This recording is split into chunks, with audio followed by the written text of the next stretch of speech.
មានភ្លេងហាសម័យរបស់ចិនចឹងយើងមានការពិបាកនឹងស្ដាប់ភ្លេងចឹងបាទហើយចុះសម្រាប់សម្លៀកបំពាក់វិញបងរៀបចំមកបែបណាដែរបងហ្នឹងហើយបងចំពោះរបាំផ្លាត់យើង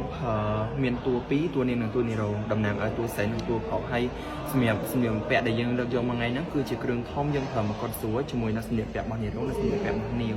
តែតើមួយបច្ចេកទេសក្នុងការស្លៀកពាក់គឺយើងប្រើពេលវេលាយូរដូចគ្នាបងហើយទម្រាំតែឲ្យមកតួអង្គទៅមកតួអង្គគឺយើងត្រូវការចំណាយពេលមែនតែនចាប់ផ្ដើមពីការផាត់មុខការរៀបចំខ្លួនហើយដូចមិញអញ្ចឹងពេលដែលពួកគាត់មកពីពលានភ្លាមពួកយើងចាប់ផ្ដើមសាកល្បងជាមួយនឹងសម្លៀកបំពាក់របស់យើងឡើងវិញព្រោះដោយសារអីយើងរៀបចំទុករៀងយូរគួរសមដែរអញ្ចឹងដល់ពេលដែលយើងមកអាចនឹងមានការឡើងចុះទៅលើគីឡូអញ្ចឹងយើងត្រូវសម្រួលសម្លៀកបំពាក់ហ្នឹងដើម្បីឲ្យវា fit មួយខ្លួនយើងហើយ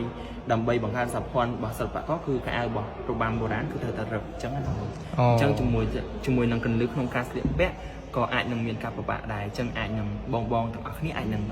មើលទៅលើ